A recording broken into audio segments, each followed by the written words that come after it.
श्रीगणेशाय नमः।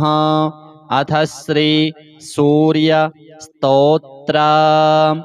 ॐ सप्ताश्वं समारुह्य अरुणसारथिमुत्तमं श्वेतपद्मधरं देवं त्वां सूर्यं प्रणमाम्यहम्। बन्धूकपुष्पसङ्काशं हारकुण्डलभूषणम् एकचक्रधरं देवं त्वां सूर्यं प्रणमाम्यहम्। लोहितस्वर्णसङ्काशं सर्वलोकपितामहं सर्वव्याधिहरं देवं त्वां सूर्यं प्रणमाम्यहम्। त्वं देव ईश्वरः शक्र ब्रह्म विष्णु महेश्वराट् परं धर्मं परं ज्ञानं त्वां सूर्यं प्रणमाम्यहम्। त्वं देवलोककर्ता च कीर्त्यात्मा करणांशकं तेजो रुद्रधरं दैवं त्वां सूर्यं प्रणमाम्यहम्। पृथिव्यप्तेजो वायुश्च आत्माप्याकाशमेव च सर्वज्ञं श्रीजगन्नाथं त्वां सूर्यं प्रणमाम्यहम्। अखण्डमण्डलाकारं व्याप्तं येन चराचरं गगनालिङ्गमाराध्यं त्वां सूर्यं प्रणमाम्यहम्। निर्मलं निर्विकल्पं च निर्विकारं निरामयं जगत्कर्ता जगद्धर्तास्त्वां सूर्यं प्रणमाम्यहम्। सूर्यस्तोत्रं जपे नित्यं ग्रहपीडाविनाशनं धनं धान्यं मनोवाञ्छा श्रियः प्राप्नोति नित्यशः। शिवरात्रिसहस्रेषु कृत्वा जागरणं भवेत् यत्फलं लभते सर्वं तद्वै सूर्यस्य दर्शनात्। एकादशी सहस्राणि सङ्क्रान्त्ययुतमेव च सप्तकोटिषु दर्शेषु तत्फलं सूर्यदर्शनात्। अश्वमेधसहस्राणि वाजपेयशतानि च कोटिकन्याप्रदानानि तत्फलं सूर्यदर्शनात्। गयापिण्डः परं दाने पितॄणां च समुद्धरं दृष्ट्वा ह्यग्रेश्वरं देवं तत्फलं समवाप्नुयात्। अग्रेश्वरसमोपेतो सोमनाथस्तथैव च कैदारमुदकं पीत्वा पुनर्जन्म न विद्यते।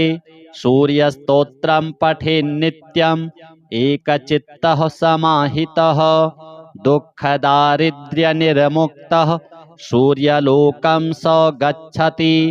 श्रीसूर्यदेवार्पणमस्तु। ॐ सप्ताश्वं समारुह्य अरुणसारथिमुत्तमं श्वेतपद्मधरं देवं त्वां सूर्यं प्रणमाम्यहम्। बन्धूकपुष्पसङ्काशं हारकुण्डलभूषणम् एकचक्रधरं देवं त्वां सूर्यं प्रणमाम्यहम्। लोहितस्वर्णसङ्काशं सर्वलोकपितामहं सर्वव्याधिहरं देवं त्वां सूर्यं प्रणमाम्यहम्। त्वं देव ईश्वरः शक्र ब्रह्म विष्णु महेश्वराट् परं धर्मं परं ज्ञानं त्वां सूर्यं प्रणमाम्यहम्। त्वं देवलोककर्ता च कीर्त्यात्मा करणांशकं तेजो रुद्रधरं दैवं त्वां सूर्यं प्रणमाम्यहम्। पृथिव्यप्तेजो वायुश्च आत्माप्याकाशमेव च सर्वज्ञं श्रीजगन्नाथं त्वां सूर्यं प्रणमाम्यहम्। अखण्डमण्डलाकारं व्याप्तं येन चराचरं गगनालिङ्गमाराध्यं त्वां सूर्यं प्रणमाम्यहम्। निर्मलं निर्विकल्पं च निर्विकारं निरामयं जगत्कर्ता जगद्धर्तास्त्वां सूर्यं प्रणमाम्यहम्। सूर्यस्तोत्रं जपे नित्यं ग्रहपीडाविनाशनं धनं धान्यं मनोवाञ्छा श्रियः प्राप्नोति नित्यशः शिवरात्रिसहस्रेषु कृत्वा जागरणं भवेत् यत्फलं लभते सर्वं तद्वै सूर्यस्य दर्शनात् एकादशी सहस्राणि सङ्क्रान्त्ययुतमेव च सप्तकोटिषु दर्शेषु तत्फलं सूर्यदर्शनात् अश्वमेधसहस्राणि वाजपेयशतानि च कोटिकन्याप्रदानानि तत्फलं सूर्यदर्शनात् गयापिण्डः परं दाने पितॄणां च समुद्धरं दृष्ट्वा ह्यग्रेश्वरं देवं तत्फलं समवाप्नुयात् अग्रेश्वरसमोपेतो सोमनाथस्तथैव च कैदारमुदकं पीत्वा पुनर्जन्म न विद्यते सूर्यस्तोत्रं पठेन्नित्यम् एकचित्तः समाहितः दुःखदारिद्र्यनिर्मुक्तः सूर्यलोकं स गच्छति श्रीसूर्यदेवार्पणमस्तु। ॐ सप्ताश्वं समारुह्य अरुणसारथिमुत्तमं श्वेतपद्मधरं देवं त्वां सूर्यं प्रणमाम्यहं बन्धूकपुष्पसङ्काशं हारकुण्डलभूषणम् एकचक्रधरं देवं त्वां सूर्यं प्रणमाम्यहं लोहितस्वर्णसङ्काशं सर्वलोकपितामहं सर्वव्याधिहरं देवं त्वां सूर्यं प्रणमाम्यहं त्वं देव ईश्वरः शक्र ब्रह्मविष्णुमहेशराट् परं धर्मं परं ज्ञानं त्वां सूर्यं प्रणमाम्यहं त्वं देवलोककर्ता च कीर्त्यात्मा करणांशकं तेजोरुद्रधरं दैवं त्वां सूर्यं प्रणमाम्यहं पृथिव्यप्तेजो वायुश्च आत्माप्याकाशमेव च सर्वज्ञं श्रीजगन्नाथं त्वां सूर्यं प्रणमाम्यहम् अखण्डमण्डलाकारं व्याप्तं येन चराचरं गगनालिङ्गमाराध्यं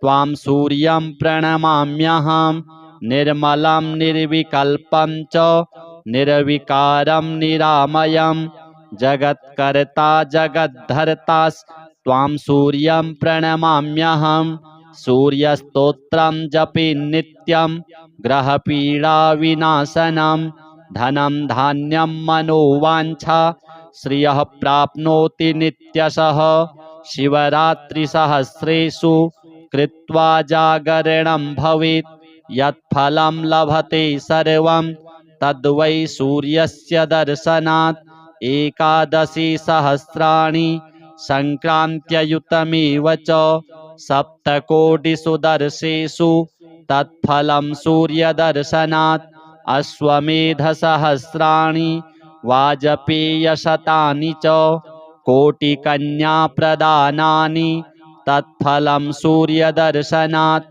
गयापिण्डः परं दाने पितॄणां च समुद्धरं दृष्ट्वा ह्यग्रेश्वरं देवं तत्फलं समवाप्नुयात् अग्रेश्वरसमोपेतो सोमनाथस्तथैव च कैदारमुदकं पीत्वा पुनर्जन्म न विद्यते सूर्यस्तोत्रं पठेन्नित्यम् एकचित्तः समाहितः दुःखदारिद्र्यनिर्मुक्तः सूर्यलोकं स गच्छति श्रीसूर्यदेवार्पणमस्तु। ॐ सप्ताश्वं समारुह्य अरुणसारथिमुत्तमं श्वेतपद्मधरं देवं त्वां सूर्यं प्रणमाम्यहं बन्धूकपुष्पसङ्काशं हारकुण्डलभूषणम् एकचक्रधरं देवं त्वां सूर्यं प्रणमाम्यहं लोहितस्वर्णसङ्काशं सर्वलोकपितामहं सर्वव्याधिहरं देवं त्वां सूर्यं प्रणमाम्यहं त्वं देव ईश्वरः शक्र ब्रह्म विष्णु महेश्वराट् परं धर्मं परं ज्ञानं त्वां सूर्यं प्रणमाम्यहं त्वं देवलोककर्ता च कीर्त्यात्मा करणांशकं तेजो रुद्रधरं दैवं त्वां सूर्यं प्रणमाम्यहं पृथिव्यप्तेजो वायुश्च आत्माप्याकाशमेव च सर्वज्ञं श्रीजगन्नाथं त्वां सूर्यं प्रणमाम्यहम् अखण्डमण्डलाकारं व्याप्तं येन चराचरं गगनालिङ्गमाराध्यं त्वां सूर्यं प्रणमाम्यहं निर्मलं निर्विकल्पं च निर्विकारं निरामयं जगत्कर्ता जगद्धर्तास्त्वां सूर्यं प्रणमाम्यहं सूर्यस्तोत्रं जपे नित्यं ग्रहपीडाविनाशनं धनं धान्यं मनोवाञ्छा श्रियः प्राप्नोति नित्यशः शिवरात्रिसहस्रेषु कृत्वा जागरणं भवेत् यत्फलं लभते सर्वं तद्वै सूर्यस्य दर्शनात् एकादशी सहस्राणि सङ्क्रान्त्ययुतमेव च सप्तकोटिषु दर्शेषु तत्फलं सूर्यदर्शनात् अश्वमेधसहस्राणि वाजपेयशतानि च कोटिकन्याप्रदानानि तत्फलं सूर्यदर्शनात् गयापिण्डः परं दाने पितॄणां च समुद्धरं दृष्ट्वा ह्यग्रेश्वरं देवं तत्फलं समवाप्नुयात् अग्रेश्वरसमोपेतो सोमनाथस्तथैव च कैदारमुदकं पीत्वा पुनर्जन्म न विद्यते सूर्यस्तोत्रं पठेन्नित्यम् एकचित्तः समाहितः दुःखदारिद्र्यनिर्मुक्तः सूर्यलोकं स गच्छति श्रीसूर्यदेवार्पणमस्तु। ॐ सप्ताश्वं समारुह्य अरुणसारथिमुत्तमं श्वेतपद्मधरं देवं त्वां सूर्यं प्रणमाम्यहं बन्धूकपुष्पसङ्काशं हारकुण्डलभूषणम् एकचक्रधरं देवं त्वां सूर्यं प्रणमाम्यहं लोहितस्वर्णसङ्काशं सर्वलोकपितामहं सर्वव्याधिहरं देवं त्वां सूर्यं प्रणमाम्यहं त्वं देव ईश्वरः शक्र ब्रह्म विष्णु महेश्वराट् परं धर्मं परं ज्ञानं त्वां सूर्यं प्रणमाम्यहं त्वं देवलोककर्ता च कीर्त्यात्मा करणांशकं तेजो रुद्रधरं दैवं त्वां सूर्यं प्रणमाम्यहं पृथिव्यप्तेजो वायुश्च आत्माप्याकाशमेव च सर्वज्ञं श्रीजगन्नाथं त्वां सूर्यं प्रणमाम्यहम् अखण्डमण्डलाकारं व्याप्तं येन चराचरं गगनालिङ्गमाराध्यं त्वां सूर्यं प्रणमाम्यहं निर्मलं निर्विकल्पं च निर्विकारं निरामयं जगत्कर्ता जगद्धर्तास्त्वां सूर्यं प्रणमाम्यहं सूर्यस्तोत्रं जपे नित्यं ग्रहपीडाविनाशनं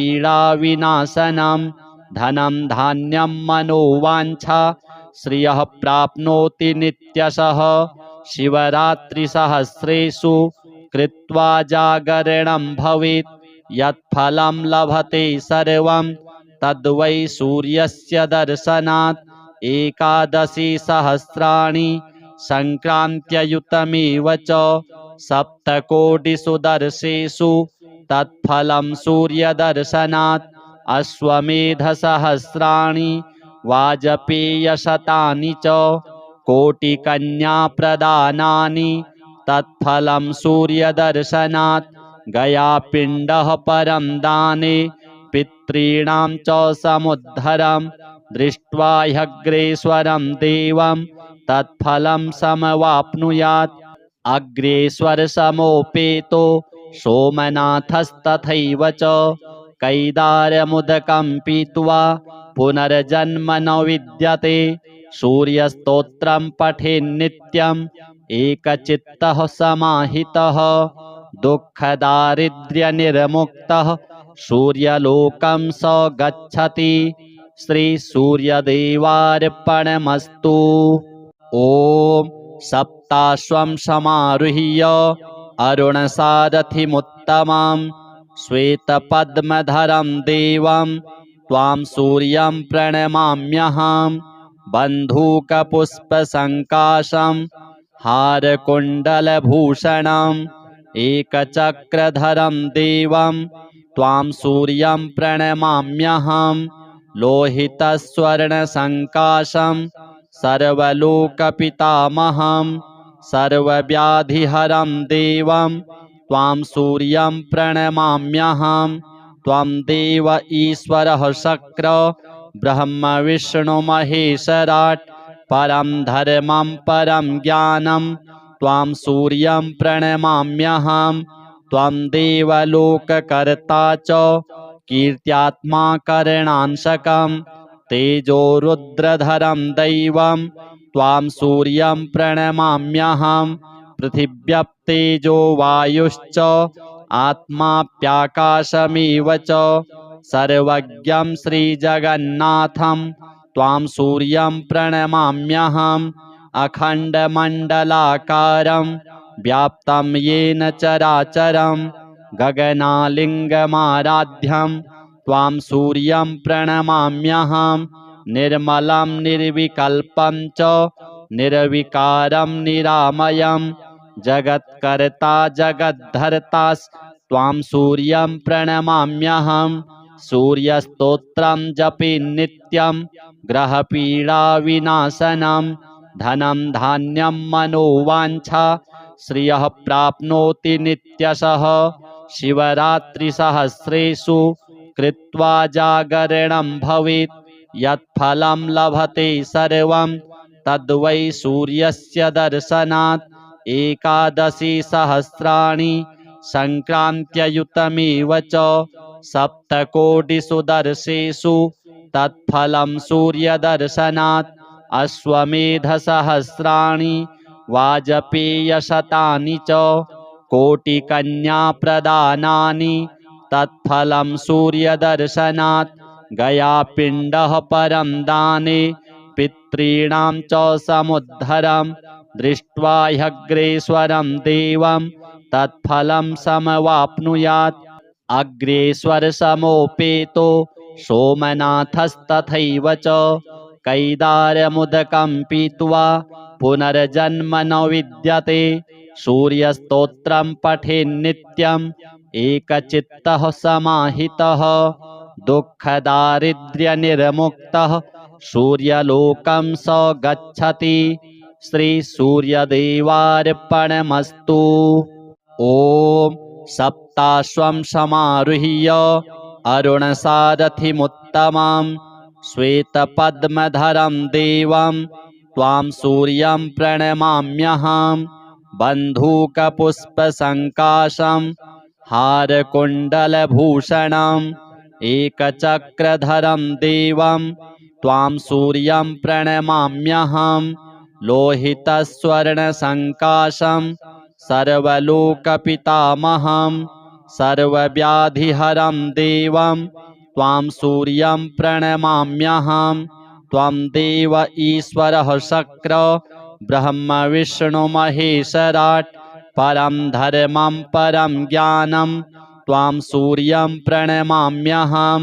त्वं देवलोककर्ता च कीर्त्यात्मा करणांशकं तेजोरुद्रधरं दैवं त्वां सूर्यं प्रणमाम्यहं। पृथिव्यप्तेजो वायुश्च आत्माप्याकाशमेव च सर्वज्ञं श्रीजगन्नाथं त्वां सूर्यं प्रणमाम्यहम्। अखण्डमण्डलाकारं व्याप्तं येन चराचरं गगनालिङ्गमाराध्यं त्वां सूर्यं प्रणमाम्यहं निर्मलं निर्विकल्पं च निर्विकारं निरामयं जगत्कर्ता जगद्धर्ता त्वां सूर्यं प्रणमाम्यहं सूर्यस्तोत्रं जपे नित्यं ग्रहपीडाविनाशनं धनं धान्यं मनोवाञ्छा श्रियः प्राप्नोति नित्यशः शिवरात्रिसहस्रेषु कृत्वा जागरणं भवेत् यत्फलं लभते सर्वं तद्वै सूर्यस्य दर्शनात् एकादशी सहस्राणि संक्रान्त्ययुतमेव च सप्तकोटिषु दर्शेषु तत्फलं सूर्यदर्शनात् अश्वमेधसहस्राणि वाजपेयशतानि च कोटिकन्याप्रदानानि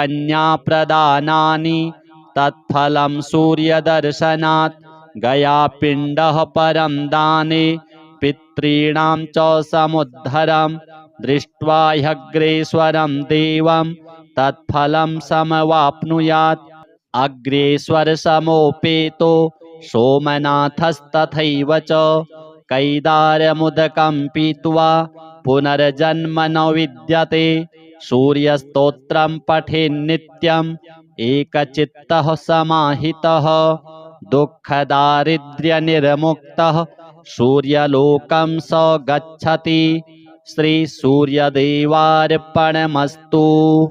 ॐ सप्ताश्वं समारुह्य अरुणसारथिमुत्तमं श्वेतपद्मधरं देवं त्वां सूर्यं प्रणमाम्यहं बन्धूकपुष्पसङ्काशं हारकुण्डलभूषणम् एकचक्रधरं देवं त्वां सूर्यं प्रणमाम्यहं लोहितस्वर्णसङ्काशं सर्वलोकपितामहं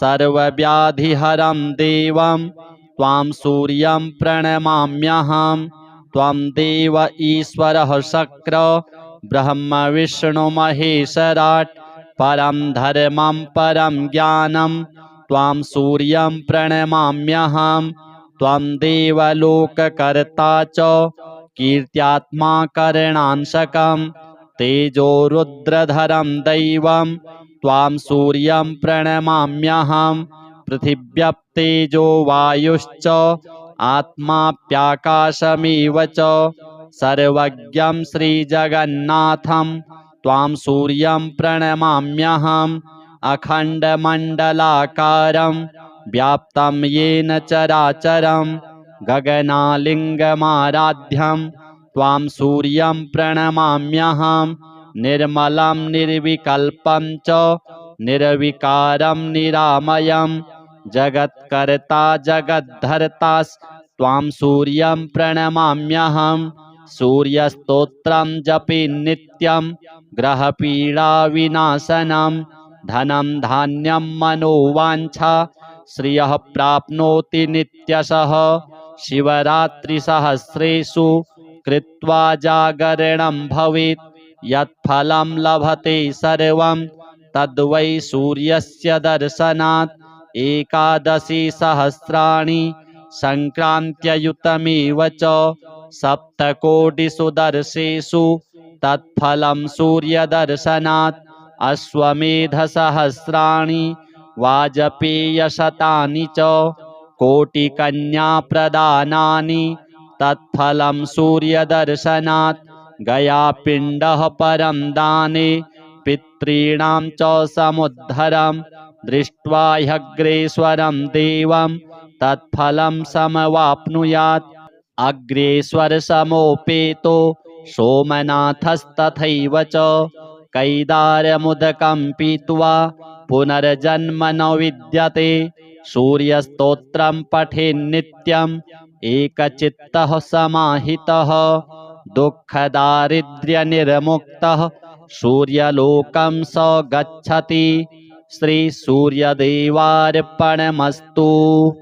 ॐ सप्ताश्वं समारुह्य अरुणसारथिमुत्तमं श्वेतपद्मधरं देवं त्वां सूर्यं प्रणमाम्यहं बन्धूकपुष्पसङ्काशं हारकुण्डलभूषणम् एकचक्रधरं देवं त्वां सूर्यं प्रणमाम्यहं लोहितस्वर्णसङ्काशं सर्वलोकपितामहं सर्वव्याधिहरं देवं त्वां सूर्यं प्रणमाम्यहं त्वं देव ईश्वरः शक्र ब्रह्मविष्णुमहेश्वराट् परं धर्मं परं ज्ञानं त्वां सूर्यं प्रणमाम्यहं त्वं देवलोककर्ता च कीर्त्यात्मा करणांशकं तेजो रुद्रधरं दैवं त्वां सूर्यं प्रणमाम्यहं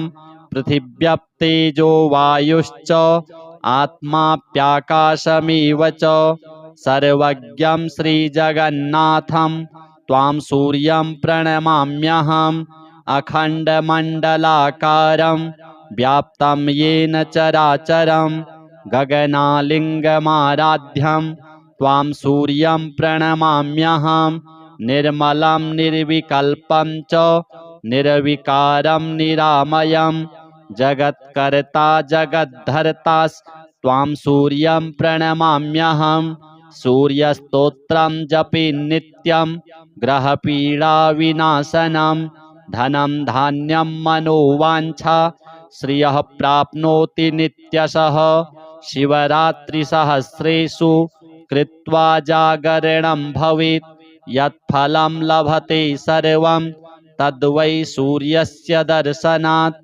एकादशी सहस्राणि सङ्क्रान्त्ययुतमेव च सप्तकोटिषु दर्शेषु तत्फलं सूर्यदर्शनात् अश्वमेधसहस्राणि वाजपेयशतानि च कोटिकन्याप्रदानानि तत्फलं सूर्यदर्शनात् गयापिण्डः परं दाने पितॄणां च समुद्धरं दृष्ट्वा ह्यग्रेश्वरं देवं तत्फलं समवाप्नुयात् अग्रेश्वरसमोपेतो सोमनाथस्तथैव च कैदारमुदकं पीत्वा पुनर्जन्म न विद्यते सूर्यस्तोत्रं पठेन्नित्यम् एकचित्तः समाहितः दुःखदारिद्र्यनिर्मुक्तः सूर्यलोकं स गच्छति श्रीसूर्यदेवार्पणमस्तु। ॐ सप्ताश्वं समारुह्य अरुणसारथिमुत्तमं श्वेतपद्मधरं देवं त्वां सूर्यं प्रणमाम्यहं बन्धूकपुष्पसङ्काशं हारकुण्डलभूषणम् एकचक्रधरं देवं त्वां सूर्यं प्रणमाम्यहं लोहितस्वर्णसङ्काशं सर्वलोकपितामहं सर्वव्याधिहरं देवं त्वां सूर्यं प्रणमाम्यहं त्वं देव ईश्वरः शक्र ब्रह्मविष्णुमहेश्वराट् परं धर्मं परं ज्ञानं त्वां सूर्यं प्रणमाम्यहं त्वं देवलोककर्ता च कीर्त्यात्मा करणांशकं तेजो रुद्रधरं दैवं त्वां सूर्यं प्रणमाम्यहं पृथिव्यप्तेजो वायुश्च आत्माप्याकाशमेव च सर्वज्ञं श्रीजगन्नाथं त्वां सूर्यं प्रणमाम्यहम् अखण्डमण्डलाकारं व्याप्तं येन चराचरं गगनालिङ्गमाराध्यं त्वां सूर्यं प्रणमाम्यहं निर्मलं निर्विकल्पं च निर्विकारं निरामयं जगत्कर्ता जगद्धर्तास्त्वां सूर्यं प्रणमाम्यहं सूर्यस्तोत्रं जपे नित्यं ग्रहपीडाविनाशनं धनं धान्यं मनोवाञ्छा श्रियः प्राप्नोति नित्यशः शिवरात्रिसहस्रेषु कृत्वा जागरणं भवेत् यत्फलं लभते सर्वं तद्वै सूर्यस्य दर्शनात् एकादशी सहस्राणि सङ्क्रान्त्ययुतमेव च सप्तकोटिसुदर्शेषु तत्फलं सूर्यदर्शनात् अश्वमेधसहस्राणि वाजपेयशतानि च कोटिकन्याप्रदानानि तत्फलं सूर्यदर्शनात् गयापिण्डः परं दाने पितॄणां च समुद्धरं दृष्ट्वा ह्यग्रेश्वरं देवं तत्फलं समवाप्नुयात् अग्रेश्वरसमोपेतो सोमनाथस्तथैव च कैदारमुदकं पीत्वा पुनर्जन्म न विद्यते सूर्यस्तोत्रं पठेन्नित्यम् एकचित्तः समाहितः दुःखदारिद्र्यनिर्मुक्तः सूर्यलोकं स गच्छति। श्रीसूर्यदेवार्पणमस्तु। ॐ सप्ताश्वं समारुह्य अरुणसारथिमुत्तमं श्वेतपद्मधरं देवं त्वां सूर्यं प्रणमाम्यहं बन्धूकपुष्पसङ्काशं हारकुण्डलभूषणम् एकचक्रधरं देवं त्वां सूर्यं प्रणमाम्यहं लोहितस्वर्णसङ्काशं सर्वलोकपितामहं सर्वव्याधिहरं देवं त्वां सूर्यं प्रणमाम्यहं त्वं देव ईश्वरः शक्र ब्रह्मविष्णुमहेश्वराट् परं धर्मं परं ज्ञानं त्वां सूर्यं प्रणमाम्यहं त्वं देवलोककर्ता च कीर्त्यात्मा करणांशकं तेजोरुद्रधरं दैवं त्वां सूर्यं प्रणमाम्यहं पृथिव्यप्तेजो वायुश्च आत्माप्याकाशमेव च सर्वज्ञं श्रीजगन्नाथं त्वां सूर्यं प्रणमाम्यहम् अखण्डमण्डलाकारं व्याप्तं येन चराचरं गगनालिङ्गमाराध्यं त्वां सूर्यं प्रणमाम्यहं निर्मलं निर्विकल्पं च निर्विकारं निरामयं जगत्कर्ता जगद्धर्ता त्वां सूर्यं प्रणमाम्यहं सूर्यस्तोत्रं जपे नित्यं ग्रहपीडाविनाशनं धनं धान्यं मनोवाञ्छा श्रियः प्राप्नोति नित्यशः शिवरात्रिसहस्रेषु कृत्वा जागरणं भवेत् यत्फलं लभते सर्वं तद्वै सूर्यस्य दर्शनात् एकादशी सहस्राणि सङ्क्रान्त्ययुतमेव च सप्तकोटिसुदर्शेषु तत्फलं सूर्यदर्शनात् अश्वमेधसहस्राणि वाजपेयशतानि च कोटिकन्याप्रदानानि तत्फलं सूर्यदर्शनात् गयापिण्डः परं दाने पितॄणां च समुद्धरं दृष्ट्वा ह्यग्रेश्वरं देवं तत्फलं समवाप्नुयात् अग्रेश्वरसमोपेतो सोमनाथस्तथैव च कैदारमुदकं पीत्वा पुनर्जन्म न विद्यते सूर्यस्तोत्रं पठेन्नित्यम् एकचित्तः समाहितः दुःखदारिद्र्यनिर्मुक्तः सूर्यलोकं स गच्छति। श्रीसूर्यदेवार्पणमस्तु।